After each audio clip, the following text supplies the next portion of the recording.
Tenemos el deber de cada día ir mortificando nuestros pecados. O sea, irlos haciendo menguar, irlos haciendo disminuir. Según el texto que teníamos en Romanos capítulo 8, verso 13. Hoy día vamos a dar una explicación positiva de lo que es la mortificación. En la semana anterior hablamos algunas explicaciones, ¿verdad?, negativas, qué es lo que no es mortificar. Hoy día vamos a hablar qué sí es mortificar la carne.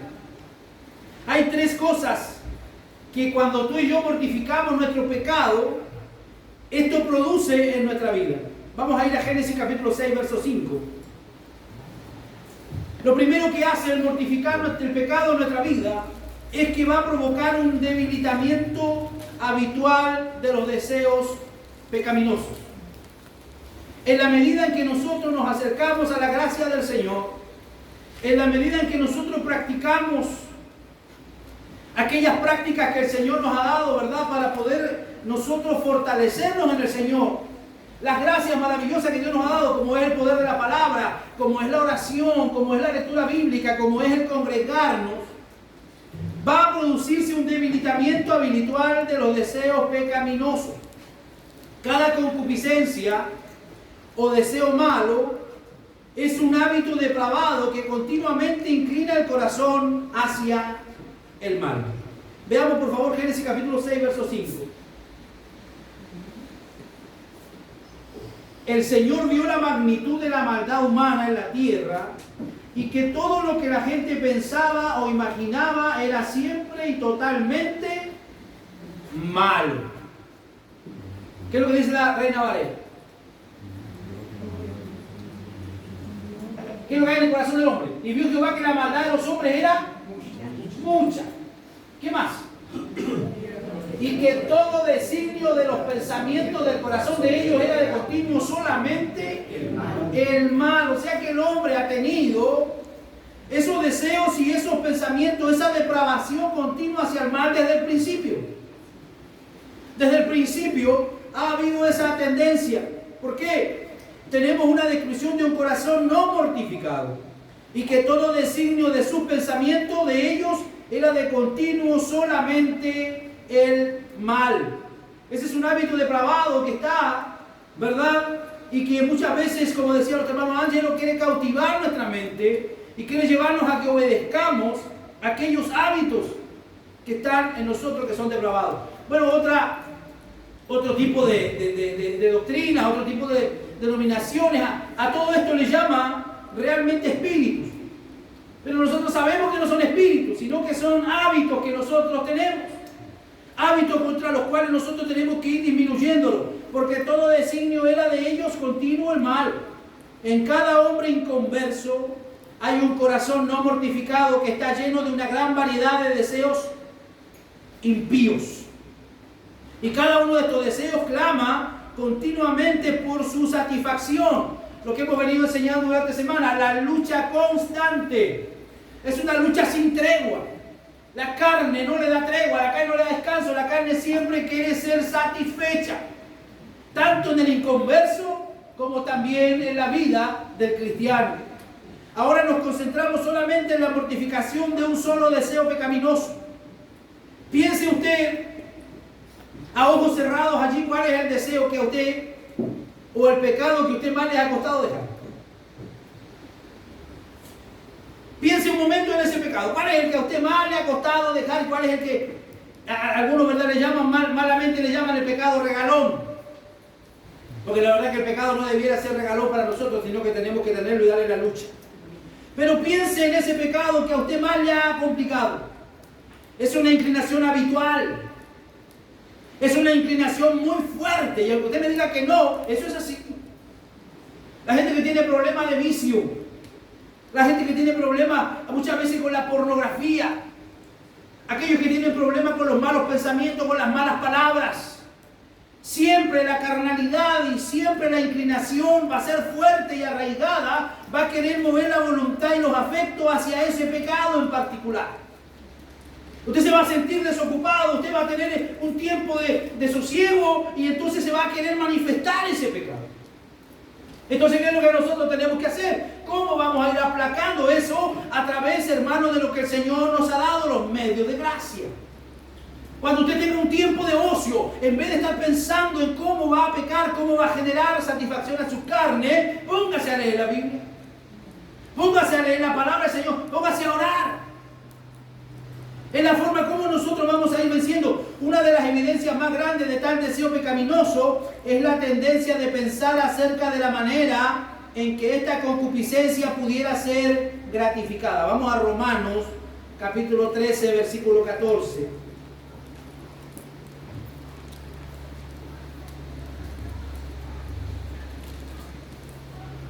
Más bien, vístanse con la presencia del Señor Jesucristo y no se permitan pensar en forma de complacer los malos deseos.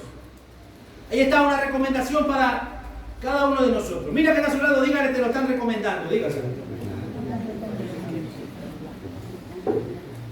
Vístanse con la presencia del Señor Jesucristo y no se permitan pensar en forma de complacer los malos deseos. Yo tenía un tío que era pescador en el sur, pescador artesanal. Y él tenía una forma de pensar y de hablar y decía: pesca mala se toma y pesca buena se celebra. O sea que el hombre tenía determinado en todo tiempo, le vaya bien o le vaya mal. Hay mucha gente que se predispone así. Hay mucha gente que se predispone así, que de alguna manera se prepara, ¿verdad? Y se da la instancia para poder acceder a poder complacer lo que el cuerpo y lo que la carne muchas veces le está pidiendo. Como yo lo decía el otro día, y a veces jocoso, y a veces causa un poco de humor, que no es que uno se levanta por la mañana, ¡ay, caí en pecado! No, no es así. Eso se viene dando de manera paulatina. Uno lo va pensando, lo va analizando, lo va preparando, hasta que se entrega al pecado. Así que cuidado con eso. Tómese ese texto y haga lo suyo. Si no vestidos del Señor Jesucristo y no proveáis, ¿quién es el que provee? ¿El diablo? ¿El enemigo? No, somos nosotros mismos los que proveemos para los deseos de nuestra carne. Entonces no hay otro culpable que nosotros. Este hábito pecaminoso, es decir, concupiscencia o deseo malo, obra violentamente, batalla contra el alma. Veamos qué dice Primera de Pedro, capítulo 2, verso 11. Primera de Pedro 2:11. Queridos amigos, ya que son extranjeros y residentes temporales, les advierto que se alejen de los deseos mundanos que luchan contra el alma. Amados, yo ruego como a extranjeros y peregrinos que os abstengáis de los deseos carnales que batallan contra el alma. Batallan contra el alma. Ellos no están jugando con nosotros. Ellos quieren nuestra destrucción. Ellos nos están haciendo una batalla constante a cada uno, hermanos, de nosotros. Queridos amigos, ya que son extranjeros y residentes temporales, ¿cuántos son los años de nuestra peregrinación? El Salmo lo dice, los más robustos, 80 años. Ese tiempo que somos extranjeros, que somos advenedizos en la peregrinación, debemos alejarnos de los deseos mundanos que luchan contra el alma. Miren la recomendación que da Pedro en el versículo 12. Procuren llevar una vida ejemplar entre sus vecinos no creyentes. Así, por más que ellos los acusen de actuar mal, verán que ustedes tienen una conducta honorable y le darán honra a Dios cuando Él juzgue al mundo. Lo repito, lo que he dicho durante semanas. Cuando nosotros somos afectados por un pecado, cuando nosotros damos rienda suelta a un pecado, no solamente yo me afecto, sino que afecto a todo mi círculo, afecta a todo mi entorno. Por eso esto es algo que nosotros debemos tomarlo con mucha seriedad. El pecado trata de combatir en el alma y trata de llevar cautiva a la persona a la ley del pecado. Romanos 7:23. Lo que él busca es llevarnos una vez más cautivo a la ley del pecado. ¿Qué dice el apóstol Pablo en Romanos 7:23?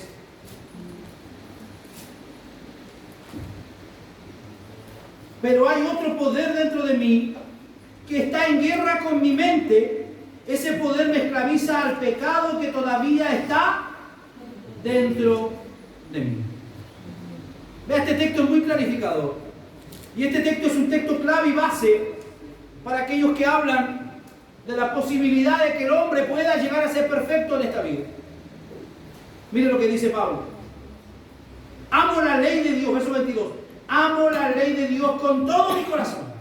¿A cuántos de ustedes les pasa aquí esta mañana que aman la palabra del Señor? Que quieren obedecerle a Dios. Que quieren ser buenas personas, que ya no quieren pecar. Pablo dice, amo la ley de Dios con todo mi corazón, verso 23. Pero hay otro poder dentro de mí que está en guerra con mi mente. Ese poder me esclaviza al pecado que todavía está dentro de mí. ¿Quién está hablando de estas palabras? Pablo. Pero veo otra ley en mis miembros que se revela contra la ley de mi mente. O sea, ahí está la lucha constante. Y que me lleva cautivo a la ley del pecado que está en mis miembros. Es lo que él quiere, llevarnos cautivo a la ley del pecado. Ahora la primera cosa que la mortificación realiza es un debilitamiento de este deseo pecaminoso o malo.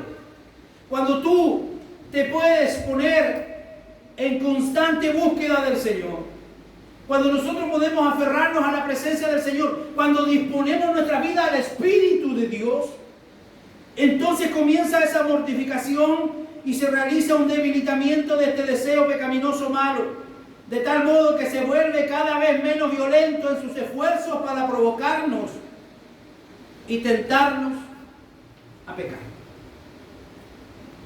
¿Se entiende la idea? Veamos qué es lo que dice Santiago.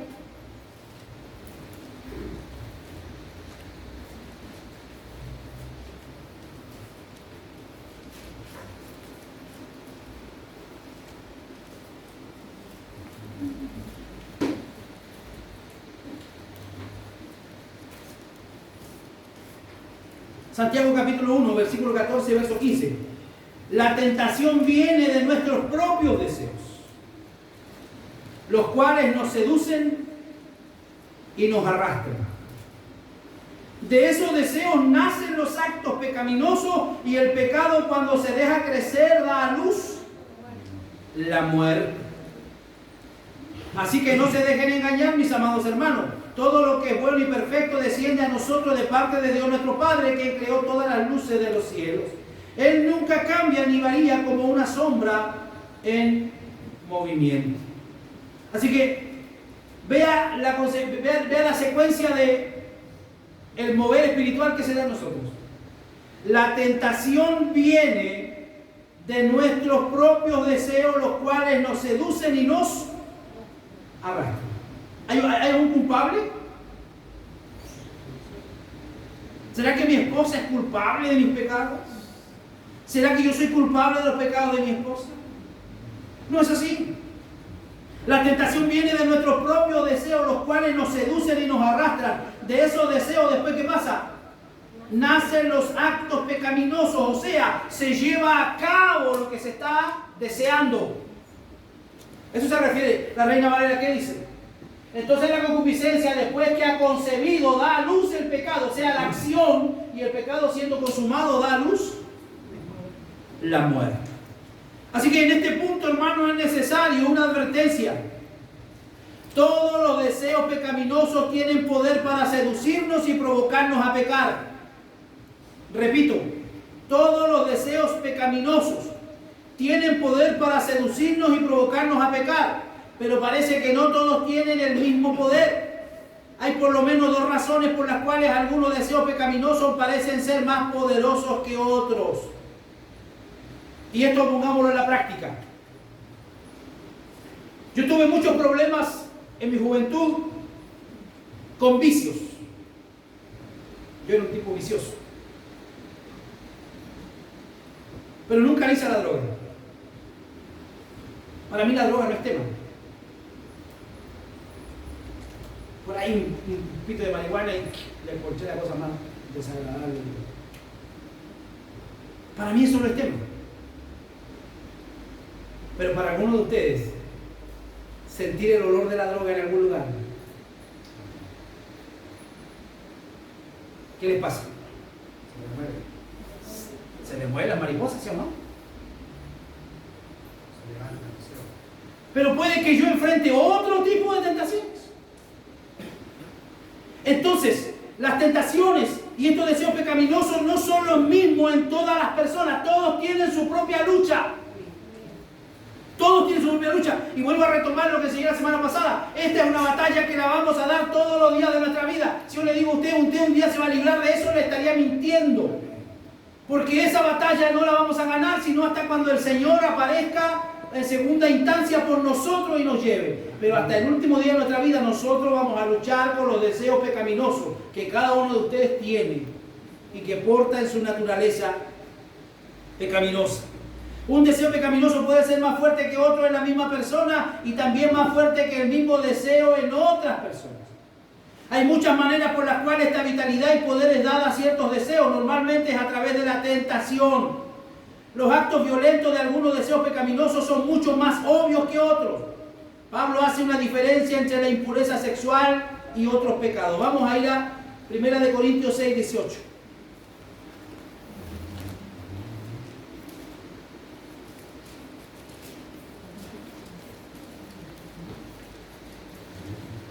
¿Qué dice 1 Corintios 6, 18? Huyan del pecado sexual. Ningún otro pecado afecta tanto el cuerpo como este, porque la inmoralidad sexual es un pecado contra el propio cuerpo. O sea, Pablo está de alguna manera diciendo que cualquier otro pecado que el hombre hiciere fuera del cuerpo es más. El que fornica, dice, contra su propio cuerpo peca. Esto significa que los pecados de esta índole son más fáciles de discernir que otros. Es más fácil descubrir o ver un adúltero que alguien que anda cometiendo cualquier otro tipo de pecados. ¿Por qué? ¿Por qué digo?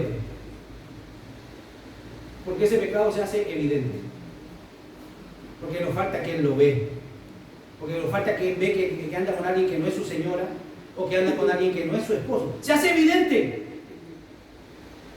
Pero eso no quita que hay otros miembros de la iglesia que hacen otro tipo de pecados, pero que no son tan evidentes como ese. Eso es lo que Pablo está aquí diciendo. Esto significa que los pecados de esta índole son más fáciles de discernir. Veamos lo que dice el verso 18. Huyan del pecado sexual. Ningún otro pecado afecta tanto el cuerpo como este, porque la inmoralidad sexual es un pecado contra el propio cuerpo. ¿Qué es lo que está queriendo Pablo decir aquí? Que este es un pecado que se atenta contra uno mismo. Aquel que fornica, aquel que adultera, está atentando contra su propio cuerpo. ¿Y la Biblia qué dice? ¿Qué es el cuerpo? El templo del Espíritu Santo. Entonces, cuando nosotros estamos metiendo un pecado que atenta contra nuestro propio cuerpo, estamos atentando contra el templo del Espíritu Santo. ¿Y por qué el templo del Espíritu Santo? Porque Él habita y Él mora en cada uno de nosotros. Sin embargo, un hombre que ama desordenadamente las cosas del mundo puede ser tan sujeto al poder de este deseo malo, aunque no sea tan obvio en su vida, como cualquier otro hombre que es llevado cautivo por la inmoralidad. Y es por eso que yo siempre he dicho, y es un poco mi filosofía de enseñanza, que ese tipo de cosas a mí no me sorprenden. Como muchos se escandalizan, o dicen, oye, el vecino de allá cambió a la señora y se fue. Ese tipo de cosas a mí no me escandalizan, porque yo sé que nosotros hacemos muchas otras que son peores. Amén. Sabía que no me iba a decir amén, eso lo sabía. Pero nosotros hemos dado a señalar, a acusar, hoy el fornicario, hoy el adúltero, hoy. Pero si nosotros nos hiciéramos un escáner y si nosotros fuéramos sinceros, nos daríamos cuenta que somos llevados cautivos muchas veces por otros pecados que no son tan evidentes, que no están tan a la luz como el que fornica o como el que adultera. Entonces, la primera cosa que la mortificación realiza es un debilitamiento gradual de los actos violentos, de los deseos pecaminosos, de tal modo que su poder para impulsar o avivar o seducir o inquietar y molestar el alma es disminuido. ¿Qué es lo que hace que vaya disminuyendo? La mortificación. O sea, con esta enseñanza que nosotros estamos teniendo, debería costarnos un poquito más airarnos. Si antes nos airábamos así rápido, ahora nos debería costar un poquito más, porque estamos pensando en lo que el Señor nos está enseñando, que cada uno de nosotros tiene que ir debilitando ese pecado. Debilitándolo gradualmente.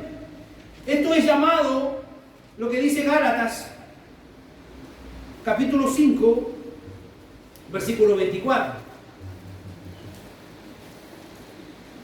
No se olvide que lo que yo le estoy trayendo es teología práctica. Cada texto y cada enseñanza estoy tratando de aterrizársela para que usted la vea de esa forma. ¿Qué dice Gálatas 5:24? Los que pertenecen a Cristo Jesús. ¿Cuántos aquí pertenecen a Cristo Jesús? Amén. Han clavado en la cruz las pasiones y los deseos de la naturaleza pecaminosa y los han crucificado allí. ¿Qué es lo que dice aquí el apóstol que ha pasado con nosotros? Que hemos crucificado nuestra vida con Cristo. Los que pertenecen a Cristo Jesús han clavado en la cruz las pasiones y los deseos de la naturaleza pecaminosa y los han crucificado allí. Este es un lenguaje gráfico, un lenguaje ilustrativo. Porque si usted me dice, pastor, bueno, en la práctica yo nunca me he crucificado. Pero este es un lenguaje figurativo. Cuando tú y yo hemos venido, nos hemos arrepentido y Cristo ha venido a morar en nosotros, hemos sido crucificados juntamente con Cristo. Y por eso Pablo dice, ya no vivo yo, dice él, ahora vive Cristo en mí. Piense en un hombre clavado en una cruz. Esto también lo dije semanas anteriores. Piense usted un momento en un hombre que fue clavado y que es clavado en una cruz. Al principio este hombre va a luchar. Este hombre va a esforzarse, clamará con gran fuerza y con gran poder para que lo bajen, lo ayuden. Pero después de un rato, mientras que se desangra, su esfuerzo se volverá más débil y sus clamores se tornarán bajos y roncos. En una forma semejante, cuando un hombre comienza a llevar a cabo el deber de hacer morir un deseo malo, hay una lucha violenta al principio. Pero mientras que la fuerza y el poder del deseo pecaminoso se desangra, su esfuerzo y clamores también se disminuirán. Ahora la mortificación inicial y radical del pecado la describe el libro de Romanos, capítulo 6, en el versículo 6. ¿Se entiende la idea, verdad? ¿Qué es lo que Pablo está diciendo? Que cada uno de nosotros debe estar crucificado. Y un crucificado tarde o temprano va a tener que ir silenciando y va a tener que irse debilitando el pecado, así como un crucificado se va debilitando su vida mientras pasan las horas. Eso es lo que Pablo está diciendo. Hemos sido crucificados con Cristo. Así que nuestra carnalidad tiene que ir perdiendo fuerza. No se concibe que alguien vaya siendo peor, sino que todo cristiano tiene que ir mejorando. Tiene que ir siendo mejor persona, mejor madre, mejor padre, mejor hijo. ¿Qué dice Romanos capítulo 6? Versículo 6.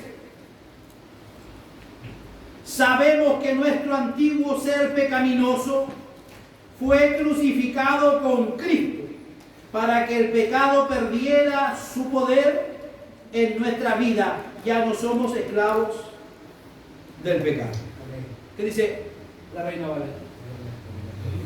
Sabiendo esto, que nuestro viejo hombre fue crucificado juntamente con él para que el cuerpo del pecado sea destruido, a fin de que no sirvamos más al pecado. Mire esta Biblia que yo uso para predicar, es muy clara. Sabemos que nuestro antiguo ser pecaminoso fue crucificado con Cristo para que el pecado perdiera su poder en nuestra vida. Ya no somos esclavos del pecado. Y ahí vuelvo a ser responsable a cada uno de nosotros de nuestros propios pecados. Según lo que Pablo está diciendo aquí, ya no somos esclavos del pecado. El pecado ya no nos subyuga, el pecado ya no nos lleva. Ahora nosotros vamos solitos. Él ya no nos lleva, Él ya no nos arrastra, no nos acarrea, porque ya no estamos sometidos a la ley del pecado. Pero ahora cuando pecamos lo hacemos porque vamos Solitos. Solitos, voluntariamente. Entonces no hay excusas para eso. Sin esta mortificación inicial y radical, la cual es realizada a través de la unión con Cristo Jesús, tal como Pablo la describe, la persona no puede tener éxito en la mortificación de ningún deseo pecaminoso. Un hombre puede tratar de aplastar los frutos amargos de un mal árbol hasta cansarse. Usted puede aplastar los frutos de ese árbol porque no le gustaron, porque las frutas estaban ácidas, porque no estaban buenas, no tenían buen sabor. Pero mientras que permanezca la raíz en su fuerza y vigor, ninguna cantidad de golpes impedirán que los malos frutos broten nuevamente de la raíz. ¿Se entiende la idea, verdad? No se trata solo de maquillar un pecado. No se trata solo de disimular un pecado, sino que el pecado tiene que ser atacado desde la misma raíz. Desde la misma raíz. ¿Dónde está la raíz? Ahí, ¿dónde están los malos deseos? ¿Dónde están los adulterios? ¿Dónde están todas esas cosas? En el corazón. Entonces necesitamos urgente una intervención del Señor en nuestra vida. Amén. Esta es la necesidad de que vemos a muchas personas que se oponen con toda su fuerza contra el brote de algún pecado particular, pero nunca atacan ni hieren realmente la raíz misma del pecado. Solo puede ser aplastada y afectada por la unión espiritual con Cristo Jesús. Uno dice, ¿cuándo será que cambiará mi esposo? ¿Cuándo será que cambiará mi esposa? ¿Cuándo se convertirá? ¿Cuándo cambiará ese mal carácter? ¿Cuándo cambiará esto? ¿Cuándo cambiará lo otro? Cuando realmente el pecado se ha tratado en la raíz. ¿De dónde viene eso?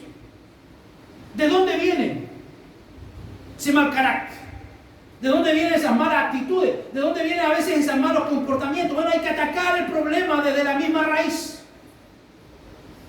Buscar y de alguna manera que el Señor se pueda glorificar en esa necesidad. ¿Qué más hace esta lucha intensa que tenemos? Una lucha y un combate continuo contra el pecado. Cuando el pecado es fuerte y vigoroso, el alma no puede hacer mucho progreso espiritual. A menos que peleemos continuamente contra el pecado, este se volverá fuerte y vigoroso y el progreso espiritual será constantemente impedido. Hay tres cosas principales involucradas en una contienda contra el pecado.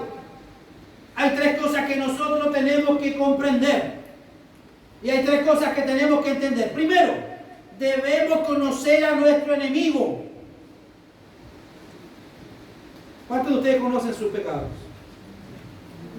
¿Cuántos de ustedes conocen sus tentaciones? ¿Cuántos de ustedes conocen sus debilidades? Si usted conoce sus debilidades, ponga límites. No vaya donde le va a hacer mal. No haga lo que usted sabe que le va a afectar y no lo va a poder controlar. Primero debemos conocer a nuestro enemigo y estar decididos a destruirlo por todos los medios posibles. Debemos recordarnos a nosotros mismos de que estamos en un conflicto vigoroso y peligroso. Un conflicto que tiene consecuencias muy serias. Necesitamos estar conscientes de la plaga de nuestro propio corazón. Vamos a leer el Antiguo Testamento, Primera de Reyes, capítulo 8, verso 38.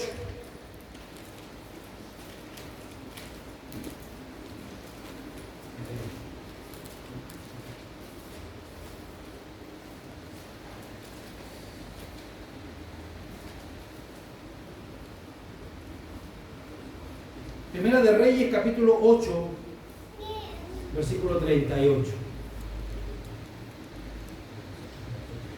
Si luego tu pueblo Israel ora por sus dificultades con las manos levantadas hacia este templo. ¿Está bien el texto?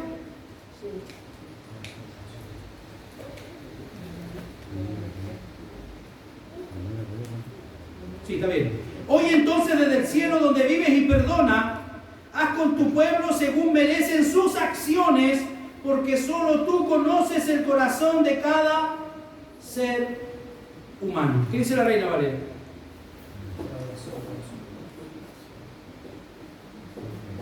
Y perdonarás y actuarás y darás a cada uno conforme a su camino, cuyo corazón tú conoces, porque solo tú conoces el corazón de todos los hijos de los hombres. Si hay alguien que conoce nuestro corazón, realmente Ese es Dios. Y de allí, dice la Biblia, es donde vienen todas las cosas que son negativas, que son malas, porque hay un corazón no regenerado. Es un corazón no arrepentido. Debemos cuidarnos, hermanos, de pensar en forma ligera acerca de la plaga que hay en nuestro corazón. Hay motivos para sospechar que muchos tienen muy poco conocimiento del gran enemigo que llevan consigo en su propio corazón. Por eso es que Pablo le dice a Timoteo, cuando Pablo le da una recomendación a Timoteo, no le dice: Timoteo, cuidado con el vecino de allá. Timoteo, ten cuidado con el que vive atrás de tu casa. Timoteo, ten cuidado con el que vive al frente. No, que le dice Pablo a Timoteo: Timoteo, ten cuidado de ti mismo. El peor enemigo que tenemos somos nosotros mismos. ¿Me está entendiendo, no? No estamos en batalla ni con el vecino, ni con la señora, ni con los hijos. No, la batalla es con nosotros mismos. Usted tiene que mirarse en el espejo y entender que usted está en batalla con usted mismo. Que los pecados, que todas esas tendencias son acarreadas, ¿verdad? Y son de alguna manera desarrolladas por nosotros mismos. Debemos estar dispuestos a dar la batalla. Esto es lo que les hace estar tan dispuestos a justificarse a mucha gente. Asimismo, y a volverse impaciente ante la reprensión y la amonestación, no percatándose del gran peligro en el que están todos los días. Todos los días de nuestra vida, hermano, tenemos que tomar decisiones. Ahora mismo por la mañana, muchos hermanos tenían que decidir: o vamos o no vamos a la iglesia. Bueno, los que están aquí tomaron una buena decisión. Hay muchos otros que por diferentes motivos no están, pero hay otros que sí pueden estar, que tienen la libertad, que tienen el tiempo, que tienen todo, pero deciden hacer otras cosas. Entonces, sin entender y sin pesar y sin poner en la balanza que realmente todos los días de nuestra vida estamos en peligro. Segundo, debemos esforzarnos para conocer los caminos de nuestro enemigo, sus maquinaciones y los métodos de guerra que él emplea, las ventajas que nuestro enemigo busca y aún las ocasiones cuando sus ataques pueden tener el mayor éxito. Entre más conocimiento que tengamos de esas cosas, estaremos más preparados para pelear contra el pecado.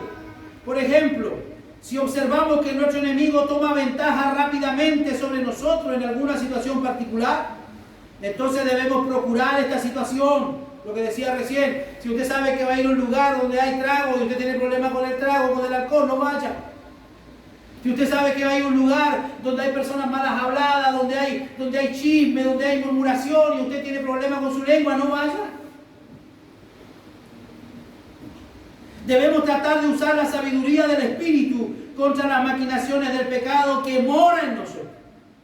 De esta manera podrás discernir rápidamente la astucia o la sutileza de nuestro enemigo y frustrar así sus planes malvados contra nosotros. ¿Cuántos de ustedes tienen claro y saben que el enemigo no le va a llegar a usted a presentarle, verdad, de alguna manera con esas patas de chivo que la gente se le imagina, con esos cuernos, con esa capa roja? Él no se va a presentar así. Él va a trabajar con sutileza. No llegó a presentarse así donde Eva. Llegó a presentarse como una simple serpiente. Y con sutileza le hizo una pregunta. Y Eva respondió y accedió a todo lo que ella, la serpiente, quería saber. Sutileza. Sutileza. La tentación va a llegar y va a trabajar así. Va a esperar sus peores momentos, los peores momentos suyos, los momentos de debilidad, los momentos cuando usted deja de orar, los momentos cuando usted deja de congregarse. Y va a actuar en sutileza en su vida. Nosotros tenemos que saber y aprender a discernir los caminos por los cuales se va a mover nuestro enemigo. Debemos trabajar, número 3, cotidianamente usando los medios que Dios ha ordenado para herir y destruir a nuestro enemigo. No debemos permitir que un falso sentido de seguridad nos adormezca. Lo que enseñaba nuestro hermano el día jueves. La seguridad debe estar en nosotros, pero eso no tiene que adormecerme. La seguridad de que Dios me salvó, de que lo que Él hizo por mí fue grande, eso a mí me tiene que mantener alerta. Porque así como la salvación ya me la entregaron y yo me muevo en ella, hay alguien que quiere entorpecerme el camino. Entonces yo tengo que estar siempre atento. Dígale que está a su lado, siempre atento. No debemos permitir que un falso sentido de seguridad nos adormezca, pensando que puesto que nuestros deseos pecaminosos están quietos, ¿Cuántos años lleva usted que ha vencido ese pecado que cometía tanto?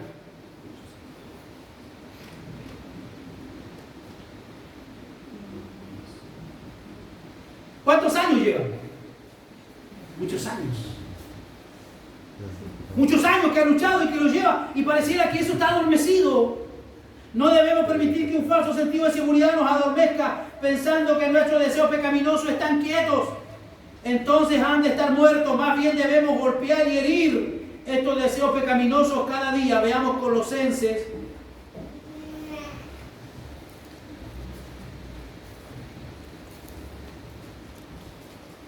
Capítulo 3, verso 5.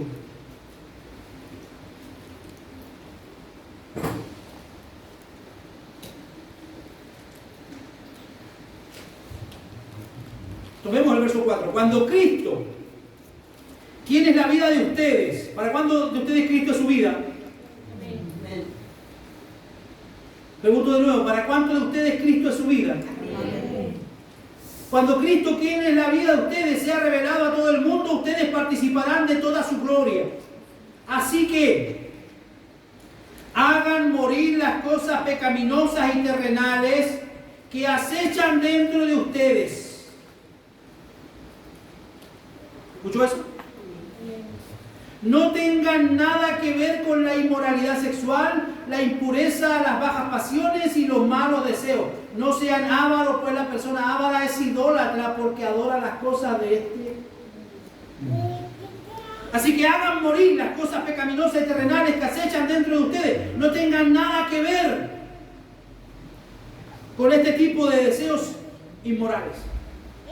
Así que el éxito, hermano, en nuestra posición y conflicto contra el pecado que todavía mora en nosotros, cuando hay éxito frecuente contra cualquier deseo pecaminoso, esto es otra parte y evidencia de la mortificación del pecado. Cuando hablamos de éxito, estamos hablando de una victoria sobre el pecado, acompañado con la intención de seguir esa victoria y atacar nuevamente. Por ejemplo, cuando el corazón detecta los movimientos del pecado, tratando de seducirlo, tratando de tentarlo y tratando de influir en su imaginación, entonces lo detiene de inmediato exponiéndolo a la ley de Dios y al amor de Cristo, que lo sentencia y lo ejecuta. Colosenses también dice, no me recuerdo bien el texto, si usted se lo sabe me ayuda, que la palabra del Señor mora en abundancia en vosotros.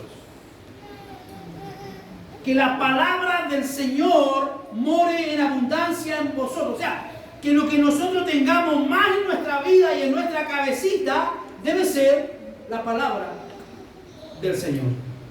¿Por qué? Porque cuando nosotros discernimos que el pecado, evidencia de la mortificación, queremos decir una victoria sobre el pecado acompañada con la intención de seguir esa victoria y atacar nuevamente. Cuando el corazón detecta los movimientos del pecado tratando de seducirlo. Cuando aparece Satanás en el desierto hablándole a Jesús. Porque sabía que Jesús de alguna manera tenía hambre. ¿Y qué le dice? ¿Qué le dice él a Jesús? ¿Qué le dice? Vamos a su Biblia, ¿qué dice? ¿Di a las piedras que se conviertan en pan? Jesús podía hacerlo. Pero él ve que de alguna manera comienza a venir él a tratar de tentarlo, a tratar de influenciarlo, a tratar de seducirlo. ¿Qué le dice Jesús? No solo de pan vivirá el hombre, sino de toda palabra que sale de la boca de Dios. O sea, cuando la tentación viene, cuando los pensamientos vienen, ¿qué tenemos que hacer nosotros? Atacarlo con la palabra de Dios. Atacarlo con la palabra de Dios. Entonces lo vas a detener de inmediato y lo vas a exponer a la ley de Dios y al amor de Cristo. Cuando una persona tiene éxito contra el pecado de tal modo que su raíz ha sido realmente debilitada y está inactiva, y este ya no puede impedir el cumplimiento de su deber o interrumpir su paz como antes lo hacía, entonces podemos decir que ese pecado ha sido mortificado en una gran medida considerable. Pregunto a ustedes, ¿hay evidencia de algún pecado que usted ha mortificado? ¿Alguno de ustedes me puede compartir? No me digan como nombre el pecado. pero sí sabe de lo que yo estoy hablando. Que de alguna manera ha aprendido a mortificar ese pecado. Lo ha debilitado y ella no puede impedir el cumplimiento de su deber. ¿Cuál es nuestro deber? Nuestro deber es servir al Señor. Y lo que el pecado hace o quiere es impedir nuestro servicio al Señor. Es que nos sintamos culpables, es que el enemigo venga y nos acuse, es que nos sintamos mal, es que nos sintamos avergonzados, es que una vez más me siento defraudado, pastor, volví a fallar y a caer en lo mismo. Bueno, le va a ocurrir muchas veces.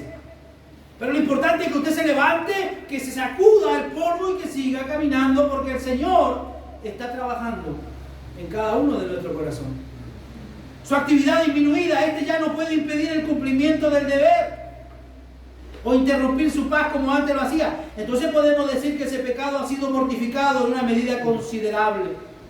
Este debilitamiento de la raíz del deseo pecaminoso es realizado principalmente por la implantación, por la morada habitual y el aprecio de la vida espiritual de la gracia, la cual está en oposición directa a los deseos malos y los destruye. Lo que hablábamos el otro día, no pueden habitar juntas la luz con las tinieblas. Y es ahí donde teológicamente algunos se contradicen. Dicen, bueno, un cristiano no podría tener demonios, y eso es así. Pero un verdadero cristiano, donde el Espíritu de Dios mora en su vida, no puede morar malos espíritus.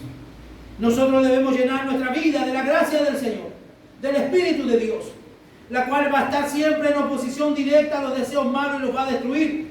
Entonces, por la implantación y el crecimiento de la humildad, si la humildad crece en usted, ¿qué pasa con el orgullo? El orgullo se debilita.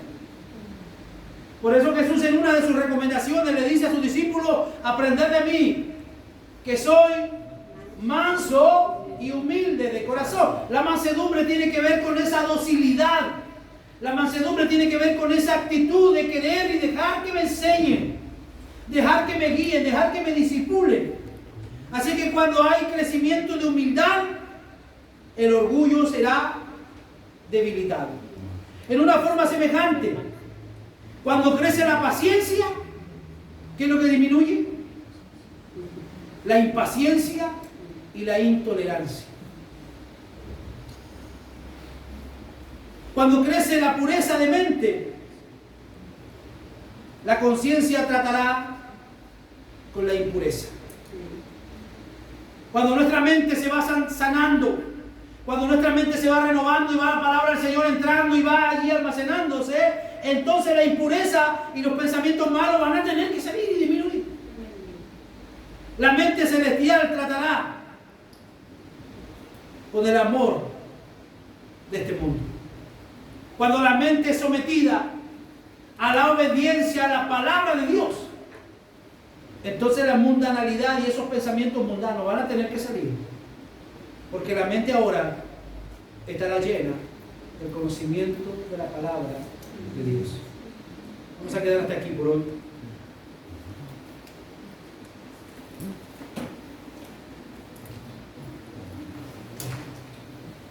Te voy a invitar a orar.